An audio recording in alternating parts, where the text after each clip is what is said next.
Encuentro, enfoques y contrastes de ideas para la construcción de una ciudadanía informada, inclusiva, con justicia social y participación democrática.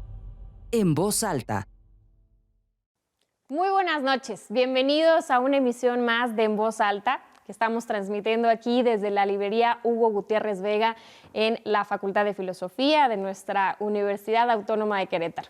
Y como en cada espacio, hoy tenemos un gran programa, pero hoy sobre todo tenemos algo muy especial y es a una súper invitada que le queremos dar la bienvenida, Maricruz Ocampo Guerrero. Bienvenida a este programa, a Voz en Alto. Muchísimas gracias por estar aquí con nosotros, por acompañarnos. Y ahora sí que yo fuera del aire estaba revisando todo su currículum. Desde ayer lo estaba leyendo. La verdad es que es muy extenso y ahorita ella me decía, no vamos a leer todo. Pero yo sí les quiero decir que Maricruz es una mujer, pues es una especialista en materia de derechos humanos, es una activista en materia de derechos humanos, en la defensa de temas sensibles como el feminicidio, la prevención y atención de las víctimas por violencia de género. En fin, la verdad es que, Maricruz, a mí me gustaría más bien, como tú dijiste, ¿sabes qué? No, en 2 palabras. Creo que tú tienes 2 palabras que te definen y que creo que es lo más importante para nuestro auditorio. Bienvenida. Muchas gracias. Muchas gracias y muchas gracias por esta oportunidad de estar con todos ustedes porque la verdad es un grupo muy interesante.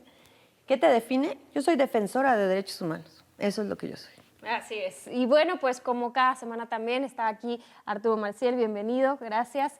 Está con nosotros Carlos Rentería y Arturo Maximiliano. Gracias. Bueno. Y en esta ocasión tenemos un programa muy rico, un programa de un tema que sin lugar a dudas nos va a dar para platicar la hora y nos faltará tiempo para seguir platicando de esto. Y es el próximo 8 de marzo, porque estamos ya a unas escasas semanas de la conmemoración del Día Internacional de la Mujer. Y en este año específicamente, la ONU ha definido que este 8 de marzo se conmemore bajo el lema Igualdad de Género, hoy para un mañana sostenible. Y creo que esto es un mensaje bien poderoso, bien potente. Yo quisiera que abriéramos esta primera parte de participaciones, por supuesto escuchando la voz de nuestra especialista, de nuestra invitada en este tema, y preguntarte, Maricruz, ¿cómo llegamos al 8 de marzo del 2022 en un balance? ¿Tú cómo dirías, cómo describirías que estamos llegando a esta conmemoración en escasas 2-3 semanas? Pues yo creo que estamos llegando con muchos claroscuros. Tenemos probablemente como nunca a las mujeres colocadas en muchísimas posiciones de poder como no ocurría hace mucho tiempo, ¿no? Un Congreso Federal literalmente paritario en la Cámara de Diputados, 250 y 250, casi idéntico en la Cámara de Senadores. Tenemos gobernadoras como nunca, ¿no? Habíamos tenido 10 gobernadoras en toda la historia de México y ahora tenemos a casi 10 gobernadoras al mismo tiempo. Nunca había ocurrido eso, eso es algo inédito. Tenemos a mujeres ocupando ministras en la Suprema Corte de Justicia de la Nación, tenemos aquí en el mismo Querétaro una secretaria de gobierno, ¿no? Entonces, estamos como nunca en esas posiciones de poder y estamos como nunca en posiciones donde estamos viviendo violencia. Querétaro es primer lugar nacional en lesiones dolosas contra las mujeres, por cada 100,000 habitantes. Entonces, claroscuros, ¿no? Las niñas están llegando cada vez más a las escuelas y a las carreras donde se requieren conocimientos más matemáticos, científicos y demás, y seguimos vendiendo niñas en Guerrero. Así estamos. Al final, quizá un poco entra la reflexión de qué tanto impacto ha tenido en la vida real, en la vida del día a día de las cientos de miles de mujeres, de las mexicanas que vivimos aquí, el que hayamos accedido a estas posiciones de decisión, ¿no? Y creo que el análisis pudiera entrar entre si hemos logrado un poder colectivo o hemos alcanzado espacios de decisión individual, que habrá que entrar al análisis. Pues mira, Simone de Beauvoir decía que el feminismo es una lucha colectiva que te impacta de manera individual, ¿no? Así es como lo vivimos. ¿Qué ha ocurrido con esta lucha colectiva? Que hemos abierto esos espacios. La paridad constitucional es resultado de la lucha de miles de mujeres. Ahora, quienes a veces llegan a esos espacios no necesariamente son quienes ven esta lucha y quienes se suman a la demanda de nuestros derechos, ¿no? O sea, el patriarcado es el patriarcado y somos dignas hijas del patriarcado, lo tengo que decir, pues ahí crecimos, ¿no? Así, eso nos han enseñado incluso a competir entre nosotras de una forma que no nos ha generado muchos beneficios a veces. Pero creo que cuando las mujeres tejemos redes, hacemos cosas maravillosas y no lo hacemos solas. No lo hacemos solas, ¿no? Entonces, creo que estamos ocupando cada vez más espacios y ahora lo que tenemos que asegurarnos es que las mujeres que lleguen tengan esta visión del bien de todas y no desde lo individual o desde la subyugación a un marido o a un partido que les dije qué es lo que tienen que hacer. Un jefe. Arturo, que hablamos un poco sobre que hoy, digamos, históricamente es cuando más participación de mujeres tenemos en la vida pública en nuestro país. Lo decía Maricruz perfectamente, en la Cámara de Diputados, en el Senado. Vemos la integración de gabinetes con mucha mayor participación de mujeres. Pero desde tu óptica, ¿tú crees que en realidad esto le ha cambiado para bien la vida a las mujeres, al resto de millones de mexicanas? Dos apreciaciones, Maricruz, bienvenida, muchas gracias. Yo creo que hay todavía mucho camino por andar en este tema. Revelo un dato, ¿no? Está a disposición de todas y todos. En tan solo 10 años, o sea, digamos que del 2010 al 2020, la estadística, el INEGI nos da un poco de luz sobre toda la gran área de oportunidad que tenemos. Mientras que en el 2010 el 21% del total de gente que ocupaba algún espacio directivo o de alguna responsabilidad de altos funcionarios era mujer, al 2018-2020 solo alcanzamos al 30%. Es decir, el avance fue escasamente de un 9%. Entonces ahí nos habla que sigue habiendo una deuda muy importante con las mujeres en la posibilidad de acceder a espacios de alta dirección. Por las cuestiones que ustedes quieran. Desde luego tiene que ver con una cuestión estructural que deriva del patriarcado, pero también tiene que ver con el entramado, incluso hasta legal que tenemos, que en algunas ocasiones no hace justicia a hacer, digamos, o a igualar las condiciones de las féminas en este país, ¿no? Yo creo que es importante establecer que los retos que tenemos como sociedad tendrían que estarse trabajando no solo desde la lucha de las mujeres. Yo creo que también los hombres tenemos mucho que abonar a esta parte, ¿no? Yo lo platicaba con mis alumnos y alumnas, ¿no? En alguna ocasión una de mis alumnas me hacía un señalamiento muy preciso: profesor, usted tiene un lenguaje sexista. Y cuesta trabajo reconocerlo porque de verdad nosotros mamamos el patriarcado. O sea, en realidad crecimos con Pedro Infante, Jorge Negrete, y entonces tenemos un reto enorme los varones en deconstruir toda esta cultura para poder entender y poder asimilar que incluso el uso del lenguaje es importante en generar estas condiciones de igualdad. Entonces, hay retos importantes. Yo creo que el porcentaje que existe de las mujeres ocupando espacios de alta responsabilidad no le hace justicia a la importancia que tienen las mujeres, no solo en el ámbito económico, sino en el ámbito cultural y social, no le hace justicia a este equilibrio que hay, ¿no? Tan solo en el género, que tenemos desde luego mucho más mujeres que hombres en este país. Bueno, 51% de la población en México son mujeres. Entonces, hace falta todavía equilibrar la balanza. Es cierto, Maricruz, ahí vamos. La verdad es que sí, no podemos dejar de ver ese avance, pero todavía hay muchas oportunidades que tenemos que generar para poder llegar a un equilibrio, ¿no? Yo creo que, como bien lo dice Maricruz, hay claroscuros y yo me quedaría con esta parte de hay que hacer un poco más todavía. Fíjate que esta lucha es de 300 años del feminismo, porque ya tenemos no lo inventamos hace poquito, ¿no? Porque luego no nos es una moda. No, exacto, no es una moda. Pero ¿sabes qué? Sí, efectivamente, tenemos muchas cosas que hacer. Pero también tenemos que ser optimistas, porque si nos enfocáramos nada más en lo negativo, estaríamos deprimidas todo el tiempo, sí. ¿no? Entonces, y la otra que te iba a comentar, mucha gente preguntó, ¿quién, Pedro, quién? Los chavos no saben quién fue Pedro Infante y todo. Ahorita sacaste así el cobre de la edad, Sí. ¿no? ¿De la edad? Pero escucha las canciones, escucha el reggaetón, escucha todo esto que todavía, ¿no?, nos está costando tanto trabajo transmitir. Sí, Nuestro lenguaje cosifica, nuestro lenguaje excluye, ¿no? Yo veo cómo han incorporado términos los chavos, ¿no? TikTok y chatean y un montón de cosas. Y cuando les dices, vamos a usar lenguaje incluyente, no, porque Eso si la sí, Real no. Academia, ¿no?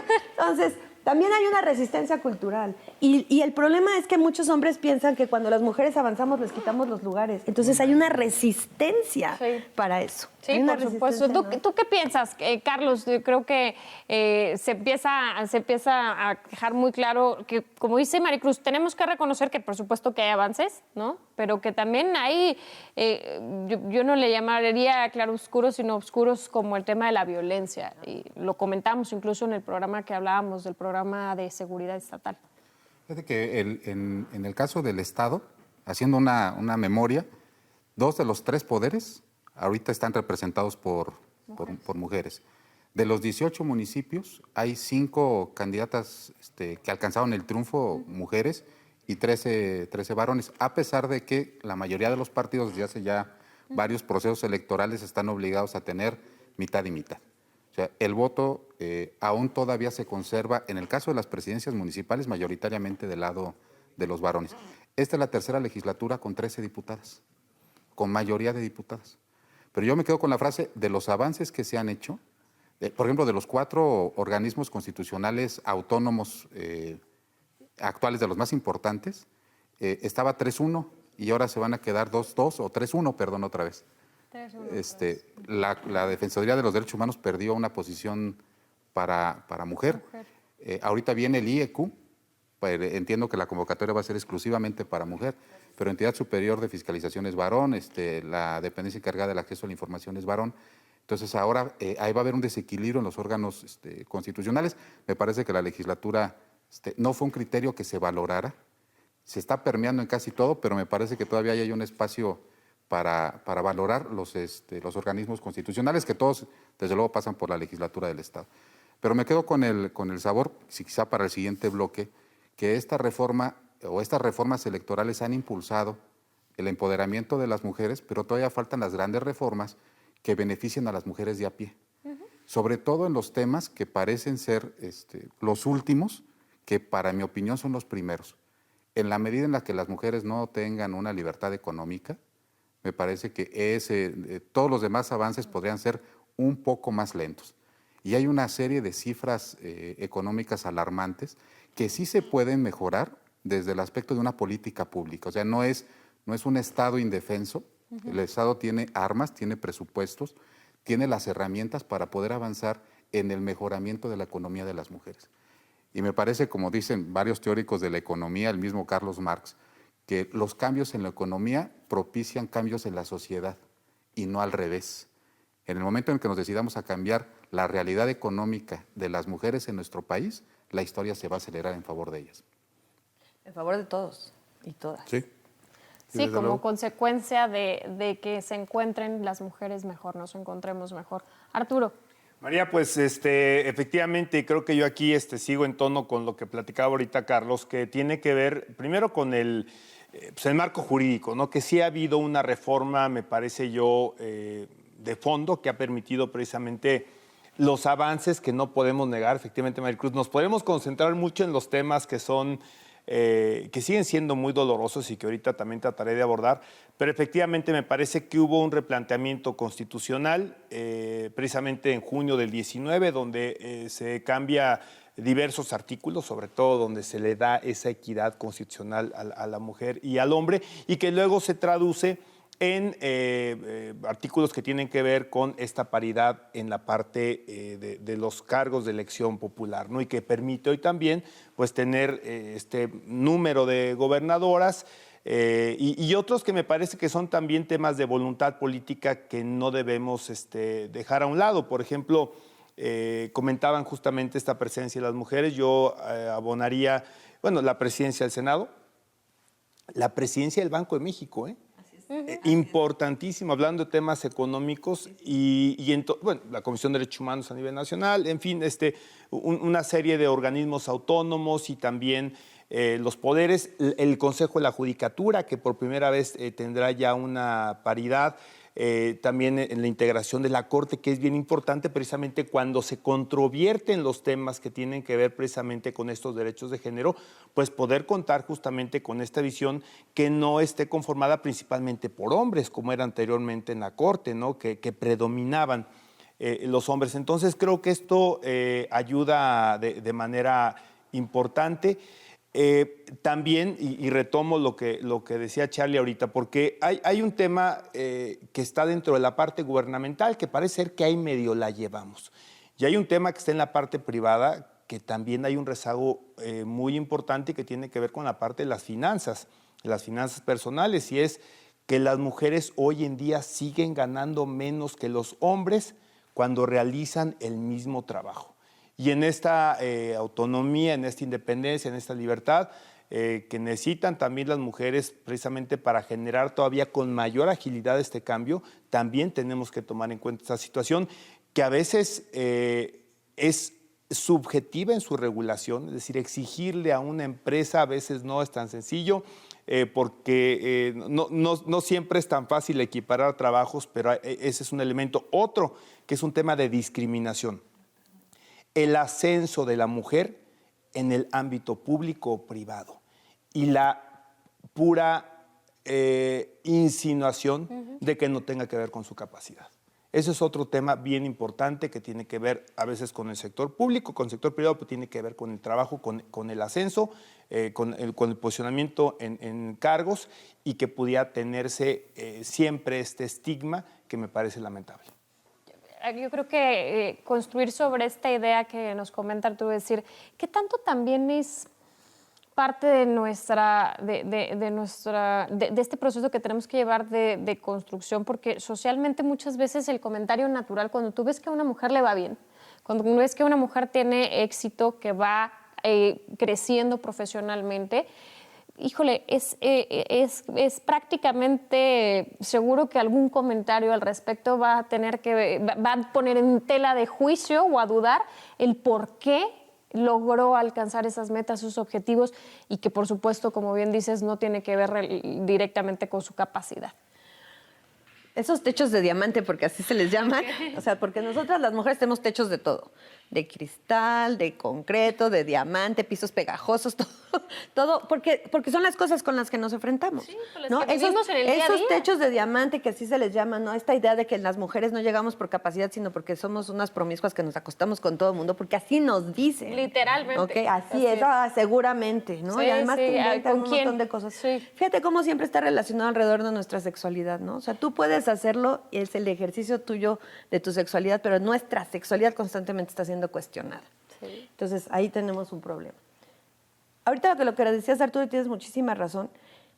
El tema con el trabajo y además la división sexual del trabajo, porque esa es otra cosa que tenemos que tocar, ¿no? A las mujeres nos pone una carga adicional. No solamente es el no tener trabajo en las empresas o que nos paguen igual. Ahorita, por ejemplo, con la pandemia, muchas mujeres perdieron sus empleos y no los están recuperando porque ¿qué nos toca? Pues cuidar bebés, cuidar niños, la crianza es nuestra, ¿no? Entonces, no solamente... que hombres perdieron empleo. Sí, y además más mujeres que hombres no lo han recuperado y se fueron a la economía informal, claro, ¿no? Entonces, la mayoría de las mujeres que están en la economía informal además no tienen ningún acceso a nada, seguridad social, no tienen acceso a nada, a Infonavit, a una vivienda, a créditos y demás. Yo les decía, entre los requisitos que se tienen que poner en las convocatorias para esto, por ejemplo, la Defensoría de Derechos Humanos, que demuestren que están pagando el seguro social de la señora que les limpia su casa. Claro. ¿No? O sea, es algo tan básico como con respetar la ley del trabajo y tú realmente generarle una condición mejor a una mujer que además te está permitiendo salir de tu casa a hacer un chorro de cosas, ¿no? Entonces, ahí tenemos varias. Con el tema María, yo creo que el hecho de que nos cuestionan, la vara que nos ponen a nosotras es muy alta. No, yo me acuerdo mucho cuando estaba en la 57 legislatura, 60, 50, sí, en la 58, que creo que fue la primera con mayoría de mujeres, ¿no? Que estabas tú Bueno, y sí. demás, ¿no? A mí un periodista me vino y me preguntó, míralas, ¿y para eso las querías? ¿No? Y yo dije, mira, qué simpática pregunta. ¿Por qué cuando eran puros hombres no viniste a decirme, oye, mira, la cantidad de estupideces que están haciendo esto, no creen que necesitamos más mujeres ahí? Claro, ¿no? claro. Entonces, es una vara diferente. Es una vara diferente porque además también se nos cuestiona cómo nos vestimos, cómo caminamos, si nos sentamos, si no nos sentamos, con quién nos sentamos, a qué hora nos sentamos, si ¿A qué hora sabemos, te- no sabemos. No quiero hablar de un actual gobernador, pero me los tengo que contar. Cuando yo le pregunté, cuando fue presidente municipal, que no tuvo una sola mujer en su gabinete, ¿cuál era la razón? Y él me dijo, es que yo escogí a las personas más preparadas. En un municipio de 300,000 habitantes no había una sola mujer con la Preparada. capacidad para estar en el gabinete. Y mi pregunta, y me dijo, es que no tienen el currículum. ¿Cómo lo adquirimos si no nos dan la Es oportunidad? como los jóvenes. Exactamente. Sí. Exactamente. ¿Cómo vamos a llegar a esos lugares si no nos dan la oportunidad de llegar? ¿Cómo lo pongo en mi currículum si no me dejas pasar? Entonces, sí tenemos muchas cosas a las que nos enfrentamos y la verdad es que a mí me da mucho estar sentada aquí contigo. Yo te admiro desde hace muchos Ay, no, años hombre, porque al la verdad contrario. es que las mujeres que hacen eso también lo hacen subiendo a otras mujeres. Las mujeres tenemos que subir jalando a las de abajo. Es algo, es una responsabilidad Sí, que sí, tenemos, sí. así como nosotras tenemos que apuntalar a aquellas que destacan para que realmente puedan llegar a los lugares donde nos pueden ayudar. No, y al final, ahorita que lo decías, al final las que nos ha tocado ser mujer, pero además joven, es este tema, es donde al final le diría, ok, no tienes experiencia, no tienes currículum, pues ¿cómo lo voy a tener si no me das la oportunidad de tenerlo, ¿no? Y es algo a lo que se enfrenta día a día la gente. Ahí o sea, literalmente un chavo o una mujer, una chava graduada, recién egresada, pues lo primero que le dicen es que no tienes experiencia. Pues sí, pero ¿cómo la voy a tener, no? ¿Cómo la voy a obtener? Yo quisiera regresar contigo, Carlos, para switchear aquí un poquito el orden en el que estamos platicando, porque tú comentabas que desde tu visión, y creo que además coincidimos, el lograr cambiar el tema económico, el impacto económico que puede tener, esto puede realmente tener un impacto social. Mira, la realidad es que por ejemplo, otro de los datos que dejó la pandemia es el descubrimiento de que las más afectadas con el tema de la brecha digital también son las mujeres. Sí. La CEPAL empieza a hablar, por ejemplo, de una cosa que sí puede ser una política pública que cambia la realidad de las mujeres de forma inmediata, que es la canasta básica digital. Es decir, así como hay una canasta que alimente Sí, a las sí, personas, sí. pues debe haber una canasta básica digital que tiene que ver, uno, con proporcionar una computadora. Porque ahorita todos los programas de computadora están dirigidos a estudiantes. ¿Y las mujeres? O sea, yo no sé, muchas de las que seguramente nos escuchan tuvieron que incorporarse a la era digital prácticamente de un empujón. Porque estaban los hijos ya en clase y tenían que ser asesoras en conectividad, en Wi-Fi, técnicas Sí. en computación. En administración de datos. En administración También, de datos. también en administración de datos En y envío- de tiempo, porque solo hay una para los tres En hijos, envío de ¿no? tareas, administración de tiempos y movimientos. O sea, se tuvieron que actualizar de forma importante. Pero no hay una computadora para ellas, o no hay una tablet, o no hay un teléfono inteligente. Sí. Entonces la CEPAL empieza a hablar de la canasta básica digital. Y otro gran tema que engloba mucho de los problemas económicos de las mujeres es avanzar en el tema del Sistema Nacional de Cuidados. O sea, esto que empezó a hablar un futurólogo hace muchos años, que es Alvin Toffler, que empezaba a hablar del tema del trabajo no remunerado. Sí, por supuesto. Y que después se volvió una tendencia internacional. Y que dice, bueno, por ejemplo, en el caso mexicano, digo nada más para proporcionar un dato, de todo el Producto Interno Bruto, el 24% se estima que es trabajo no remunerado. O sea, Hecho por mujeres. 5 Sí. billones de pesos, si se pudiera cuantificar la aportación de las mujeres a la economía. Y de esto el 80% es aportado por mujeres y después hay otros sectores que también lo aportan. Y entonces, ¿qué va a permitir que nuestro Producto Interno Bruto se potencialice? Fíjate, inclusive hasta como una medida de reducción de deuda, de incremento de contribuciones, sería avanzar en este Sistema Nacional de Cuidados, en donde presidencia municipal o presidencias municipales, la gobernatura y la federación realmente de forma coordinada pudieran generar políticas públicas que sustituyeran la forma en la que se distribuyen los cuidados en la familia mexicana. Mal entendida esta cohesión social que sacrifica el tiempo laboral de las mujeres.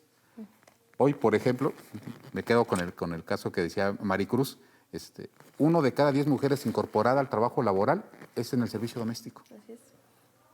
O sea, estamos hablando de que si todos nos preocupáramos porque las personas que nos ayudan en algún tipo de labor doméstica tuviera seguridad social, esa sola acción de acción ciudadana, o sea, ya no digamos de una política pública, porque la política pública ya está, ya se reconoció el derecho de tener seguridad social, beneficiaría al 10% de las mujeres que se incorporan a la vida laboral. Entonces, me parece que hay espacios bien importantes, por ejemplo, basar en un sistema de seguridad social universal. Porque hoy están desarticulados. Hoy hay municipios que dan apoyos para mujeres, hay estados que dan apoyos para mujeres, la federación da...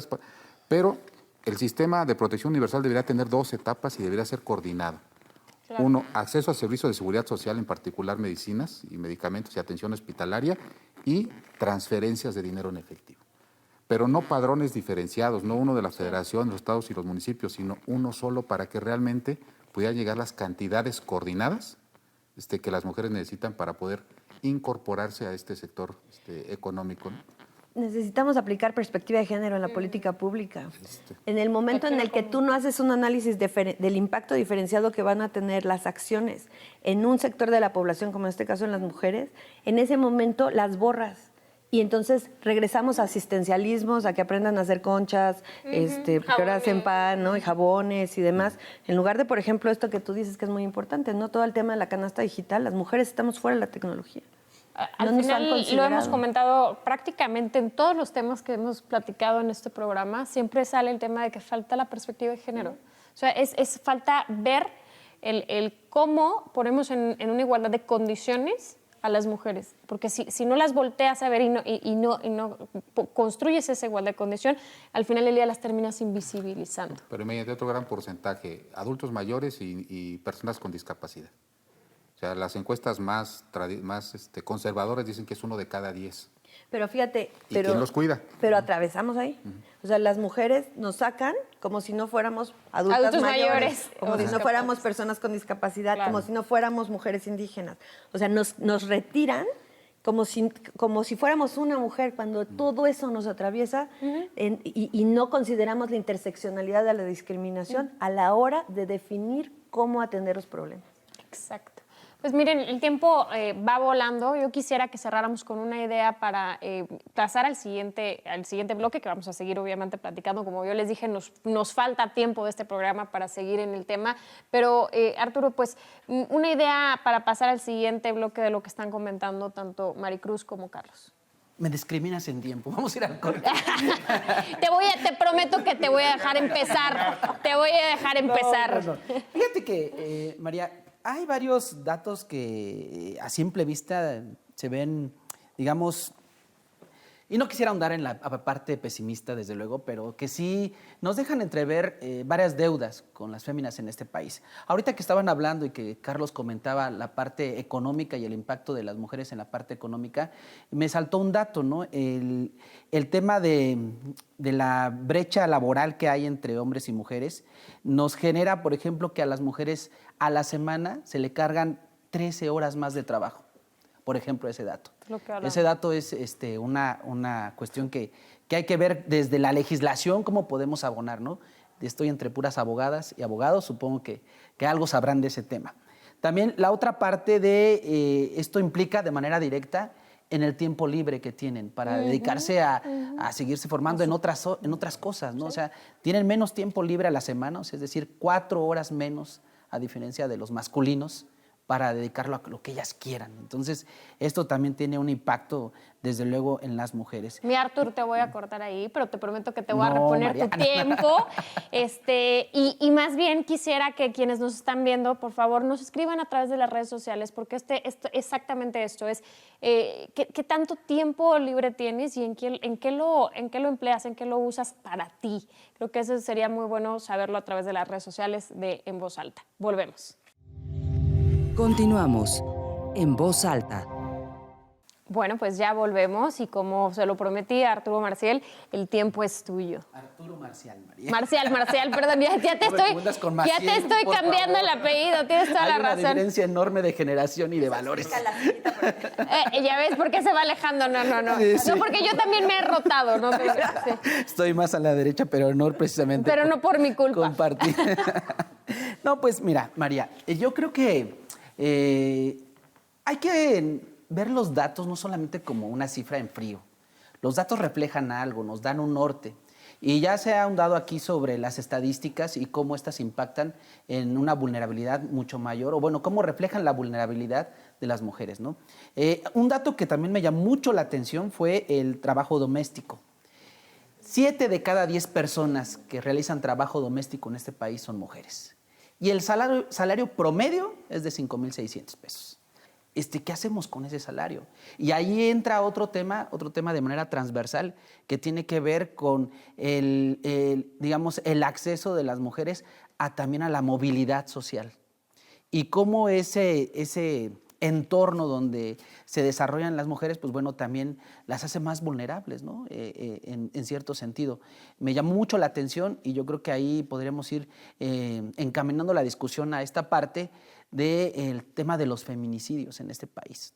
Es un tema de verdad más que alarmista, es un tema preocupante, porque del 2015 al 2021 que me dio el INEGI, este tema, pues resultó que el año 2021 fue el más preocupante, con 1,004 feminicidios en México. Y ahí hay muchas cosas que supongo que ustedes como abogadas o como abogados tendrán que platicarnos respecto de qué hace falta, ¿no? O sea, ¿realmente esa cifra es cruda nada más o realmente también hay otros elementos que podríamos abonar? Entonces, yo parto de la idea de que sí, hay muchos avances y tienen razón, no hay que ver solamente lo negativo, desde luego, pero sí hay que hacer énfasis y no bajar la lucha en seguir avanzando a generar estas condiciones que busquen propiciar igualdad de género. Entonces, no sé, en la parte también de el catálogo de ¿cómo le llaman los abogados? De condiciones para que se tipifique algún delito, no sé cómo le llaman esta parte. Pues sí, estas fracciones que tienen algún nombre, ¿no? Para tipificar algún delito, pues a veces parece que son como, los requisitos son la violencia con las mujeres es más que evidente y a veces por tecnicismos jurídicos, pues también porque tiene otra clasificación, ¿no? Y también ustedes como profesionales del derecho estarán de acuerdo que para eso está el derecho, para normar las conductas sociales y que desde luego eso impacta también en que las conductas pues váyanse encaminando a buscar esta igualdad. Entonces yo dejo esta reflexión. Hay muchas cosas, seguramente será de nuestras últimas participaciones, pero sí hay muchas cosas en las que hay que seguir avanzando. Yo felicito a luchadoras sociales como Maricruz, que visibilizan este tema y otros. Yo creo que hay que seguirle, Maricruz, y que yo creo que tu experiencia ha sido muy buena en la parte de los derechos humanos y de otros tópicos en el Estado, pero hay que seguirle visibilizando estas situaciones y no por poner el acento en lo negativo, sino más bien por ir avanzando y no dejar la toalla, y no porque se esté dejando, sino porque creo que es elementable esta parte. Y la otra es buscar que las mujeres tengan esta condición de dignidad como cualquiera en otras sociedades, ¿no? En México yo creo que las condiciones sí son muy difíciles de manera estructural y ahorita hablaban de Marx y del día 8 como el Día de la Mujer Trabajadora, pero también tenemos una deuda con nuestras mujeres de una clase social que aparte del género también las castiga por la parte económica. Entonces yo creo que podría más o menos ir entrando en este tema para ir cerrando el programa, pero la verdad es que sí, hay que seguir en este camino, a seguir poniendo en la mesa estas diferencias para que busquemos entre hombres y mujeres la manera de ir igualando las condiciones de género. Artur, ¿tú qué opinas? Pues mira, yo creo que también le estamos cargando mucho a la mujer. Ahorita voy a tratar de referirme porque este planteamiento, cuando estuve revisando algo de la literatura para poder hablar pero con un especialista, me encontraba en algo que me voy a contradecir un poco en mi primera intervención. Me encontraba con un avance en representación política, inclusive en marco legal, pero me iba encontrando con incremento de estas cifras, que yo no sé si es porque se denuncian más o porque suceden más o porque se tipifican más, no lo sé más, pero me preocupó mucho que al contrario de ir bajando, iban subiendo, ¿no? La violencia doméstica, los feminicidios y bueno, todos estos datos espantosos con las menores, ¿no? Que a mí eso me parte completamente. Y en realidad me parece que todavía no se ha logrado también en esta cuestión que la choteamos un poquito, el tema de Pedro Infante y Jorge Negrete, pero la integración del hombre, Maricruz, a esta lucha, porque me queda claro que es una lucha que es muy sentida para la mujer, pero estos planteamientos que se hacen, yo la primera vez que lo escuché me sonó muy raro, esta nueva masculinidad, ¿no? También cuál es el papel del hombre en esta forma de vincularnos con la mujer en lo familiar, en lo laboral, cómo nos repartimos la carga de trabajo, cómo empezamos a desmitificar esta cuestión del machismo, que si aportamos en la misma proporción a lo mejor a las labores domésticas, entonces eres menos hombre, ¿no? Independientemente de quién lleve el dinero a la casa. Hay otros elementos que yo he tocado pues en lo que a mí me gusta mucho también este tema de las finanzas personales, que tiene que ver pues con la infidelidad financiera también, ¿no? La falta primero de una estrategia conjunta, hombre y mujer, en términos de alcanzar también las metas de ambos, no solamente pensar que si el hombre es como creo que sigue siendo, quien tiene la fortuna de tener trabajo y que por ende es el que lleva el recurso al hogar, pues tener como ese monopolio, esa disposición única y secreta de los recursos familiares o de pareja, ¿no? Entonces, hay una serie de elementos que me parece que todavía no han tenido una verdadera evolución y que no solamente va a ser este empuje de las mujeres, sino realmente la concientización del hombre y el compromiso a este tema que a veces todavía no alcanzamos a comprar, ¿eh? Sí, y esa discusión, Arturo, perdón que interrumpa, pero esto viene a colación también. En días pasados, una de las compañeras me hacía la sugerencia, ¿por qué los hombres van a hablar de un tema de las mujeres?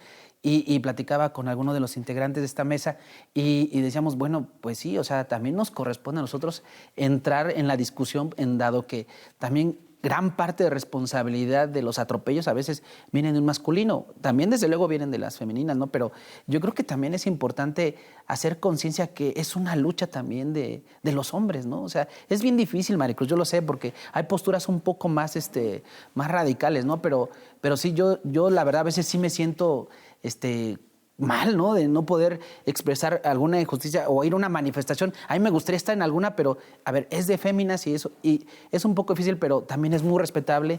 Y, pues, bueno, uno al final, pues, tiene que ser respetuoso de la convocatoria, ¿no? Y esto ahorita, por lo que acaba de comentar Arturo Maximiliano, me parece que es algo que también tendríamos que estar discutiendo, ¿no? Creo que es que tocaron muchísimas cosas, ¿no? Entonces, pero todo reducir el feminicidio. Y además ese número de 1000 y tantos es muy engañoso, porque la mayoría de las muertes violentas de mujeres no se clasifican correctamente. Por eso nosotras siempre hablamos de que son 11 diarios, son más de 3000 y tantos, ¿no? Y por la ley, ¿no, Maricruz? Que para tipificar ¿Por qué un no? feminicidio... Porque hay voluntad política o no la hay, y es más difícil investigar un feminicidio que un homicidio. O sea, eso como lo sabemos, ¿no? Claro. Es escandaloso, El ¿no? caso de Leslie, ¿no? Por ejemplo, ¿no? Pero creo que aquí tenemos un tema cultural, ¿no? Dice Tom Katz, la violencia contra las mujeres es cosa de hombres. Y los hombres desaparecen muy rápido cuando hablamos de violencia contra las mujeres. Pareciera que son entes de quién sabe qué planeta que vienen a agredirnos, ¿no? A nosotras. Y entonces creo que ahí tenemos que hacer un cambio cultural. ¿Y dónde lo haces? En tu metro cuadrado. Tu metro cuadrado es el lugar donde empiezas a trabajar, porque si tú pretendes cambiar a este país sin haber cambiado lo que ocurre dentro de tu casa, pues estamos muy mal, mi chavo. La verdad es que cambiando desde cómo hablo, ¿no? Las menciono o no las menciono, lo que no se nombra no existe, para empezar. Desde qué hablo con mis compañeros, y esto va mucho para los jóvenes que nos ven, ¿no? ¿Cómo me refiero a mis compañeras? ¿Qué pasa con las fotos que me llegan a mi celular, que en el WhatsApp, si las comparto, no, los famosos packs?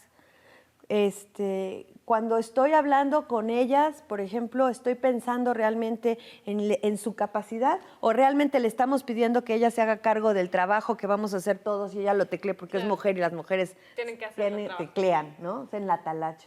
O sea, ¿cómo las veo? ¿Cómo las veo? Cuando vemos el tema del acoso callejero, yo siempre pregunto en las conferencias que doy y siempre me han tocado los hombres más educados de este país y la verdad es que lo agradezco. ¿Cuántos de ustedes le han chiflado a una chava, le han dado una nalgada, le han hecho un piropo, le han dicho alguna cosa en la calle? Nunca he estado en un evento en donde levante la mano nadie, excepto uno que la levantó y dijo, no es el Congreso de Física Cuántica y se tuvo que salir. O sea, pero la realidad es así, ¿no? ¿Dónde aprendes?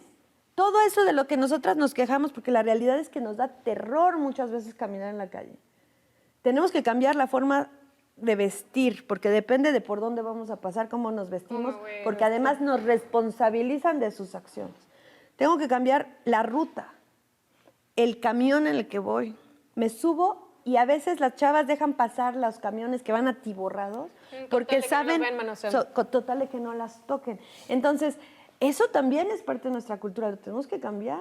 Y ahí está la responsabilidad de las masculinidades tóxicas. Entendamos que el machismo también ha afectado a los hombres de manera terrible. El machismo te obliga a ti a creer que eres el único proveedor. Eso es una responsabilidad espeluznante que se le pone a un hombre. Que las cosas se resuelven a golpes. ¿No? Ay, pégale al niño, defiéndete. No llores. No expreses tus sentimientos. ¿Tú sabes lo que es haber ido al funeral de mis abuelos y haber visto que mi papá no podía llorar? Y que además está orgulloso de no haber llorado. Sí, se siente más fuerte. ¿No? Entonces, es una cuestión de cambiar nuestra cultura. Y yo invito a cada persona a que se revise a sí mismo y vea cómo se refiere a las mujeres, cómo les habla a sus hijas, qué distinciones hace hacia sus hijos, cómo se refiere a su esposa, a su novia. Y eso es donde vamos a empezar a cambiar. De otra manera, pues podemos hacer todas las leyes.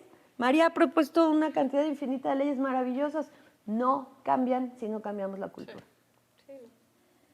Es un tema que tenemos que interiorizar y poner atención. El primer paso es detectarlo, o sea, el primer paso es verlo, es ver, reconocer que...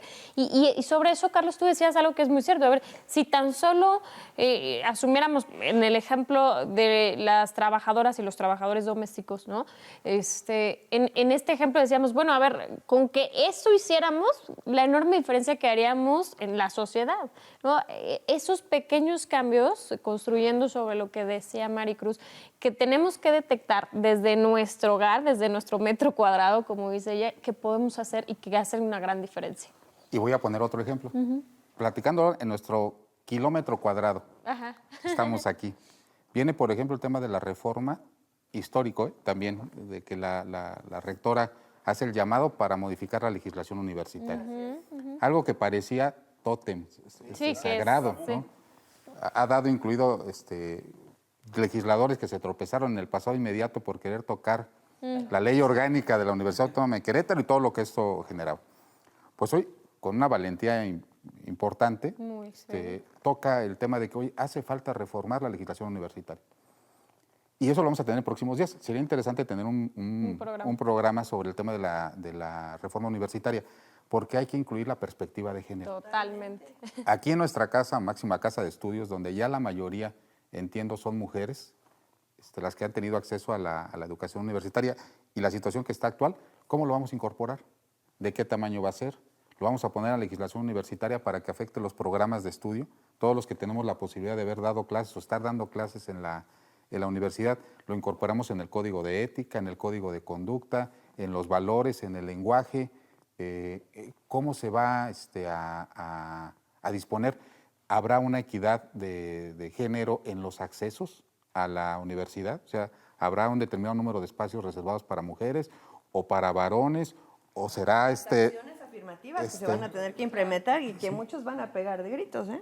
Pero son puntos interesantes, ¿eh? O sea, van a decir, la Facultad de Medicina, ¿no? Tantos espacios para varones y cuántos para mujeres, emulando las acciones afirmativas que ya existen en materia electoral. Pero no veamos la paridad nomás como igualdad de números, porque puede ser que no sea necesario hacerlo en los números, pero para acceder, por ejemplo, al SNI, ¿no? Las investigadoras que además salen de la universidad y se dedican al hogar y tienen que hacer un montón de cosas y luego además tienen que posponer la investigación cuando se embarazan. O sea, hay muchas cosas que analizar, pero fíjate, qué maravilla que tengamos a una de las 2 rectoras que hay en el país.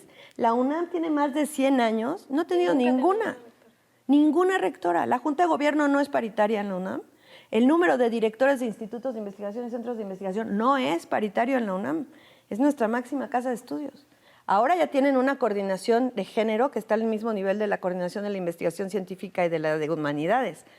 Pero pasaron 100 años para esto. En la UNAM. En la UNAM. Pues aquí viene el tema, por ejemplo, del Consejo Universitario, de los consejos académicos. Totalmente. Ya tuvimos, por ejemplo, el ejercicio, y si es presunción. Claro. El director de la Facultad de Contaduría, la política fue todo el consejo académico puras mujeres. Y funcionó. O sea, realmente fue al contrario, el asunto fue más allá, pero fue por una disposición personal de la facultad. Ahí está la voluntad. Pero falta avanzar en el tema de la reforma para empezar a trabajar en casa y que la universidad tenga la calidad moral para poder ser el eje que empiece a trabajar hacia el exterior. Claro. Muy importante. Casi tenemos que ir empezando a concluir este programa. Yo quisiera pues ir cerrando y me gustaría, Maricruz, un comentario. Hemos hablado un poco cómo empezamos la conversación de cómo llegamos a este 8 de marzo, cuál es el balance y sobre eso se construyeron muchos comentarios, creo que muy valiosos. ¿Hacia dónde tenemos que ir? ¿No? Tenemos que cambiar la cultura. En el momento en el que nosotros cambiemos nuestra visión de las otras personas, del otro y de la otra, y nos volteemos hacia ellos respetando completamente su dignidad, entonces esto va a cambiar. Y va a cambiar para las mujeres, y va a cambiar para las personas adultas mayores, y va a cambiar para las personas indígenas, y va a cambiar para los migrantes. Cuando nos reconozcamos en la otra persona, entonces vamos realmente a cambiar. Y esto es lo que necesitamos, es un cambio cultural. Si lo tratamos de hacer desde las leyes, si lo tratamos de hacer desde ahí, eso es muy artificial. De abajo hacia arriba, ¿no? Es como el arroz. Tiene calor abajo y tiene tapa para que lo que se cocina sea lo de en medio, si no queda crudo. Muy bien. Artur. A mí me gustaría cerrar mi intervención esta noche con 2 reflexiones que creo que son importantes. Una de ellas es: amor que no se ve en el presupuesto no es amor. Entonces, los gobiernos tendrán que ver reflejado su voluntad en generar condiciones de igualdad de género, metiéndole recursos a políticas públicas que estén dedicados a ellos, ¿no? Esa es la primera de ellos. O sea, entonces, no solamente que se queden en los discursos bonitos, en la campaña electoral con una propuesta pomposa, pero que realmente al llegar al gobierno no se ve reflejado, ¿no? Habrá que analizar cuántos ejercicios gubernamentales están destinando o han aumentado presupuestalmente en esta materia. Y lo otro, pues bueno, es exigir que estas políticas que se generen con estos recursos desde luego cuenten con perspectiva de género. Porque sin estas 2 cosas, lo que digamos aquí, lo que prometan en campaña y el ejercicio gubernamental, no va a tener impacto para reducir estas brechas de género, María. Gracias. Que partirá porque todos comprendamos qué es la perspectiva de género, ¿no? Carlos. Pues yo me quedo con que viene el coco de los gobiernos, viene el 8 de marzo.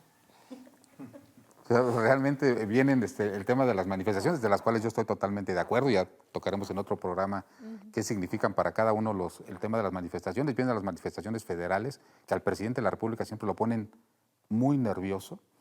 Yo creo que las que están suficientemente organizadas para hacer una reestructuración del poder, no sé si a favor de la 4T o en contra de la 4T, seguramente va a venir del movimiento de las mujeres. Aquí en el Estado ya también no cantamos mal las rancheras.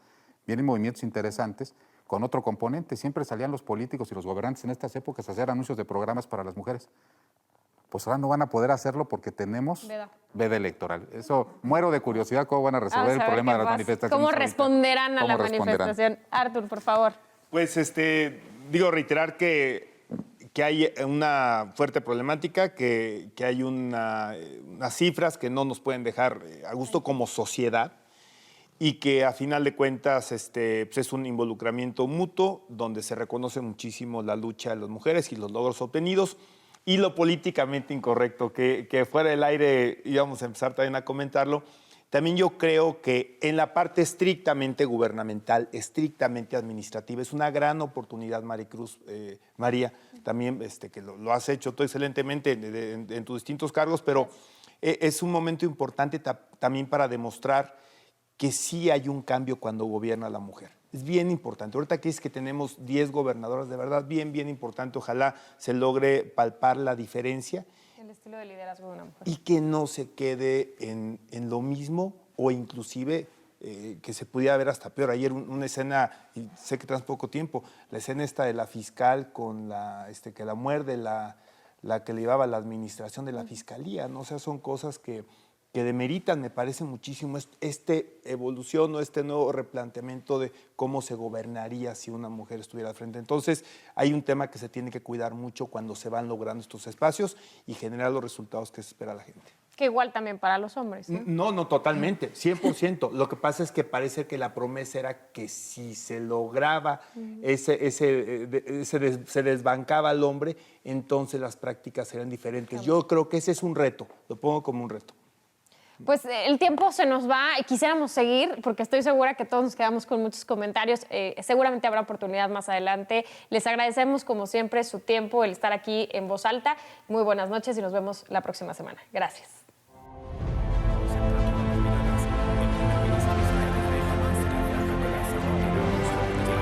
Gracias por acompañarnos en esta emisión. Esto fue En Voz Alta.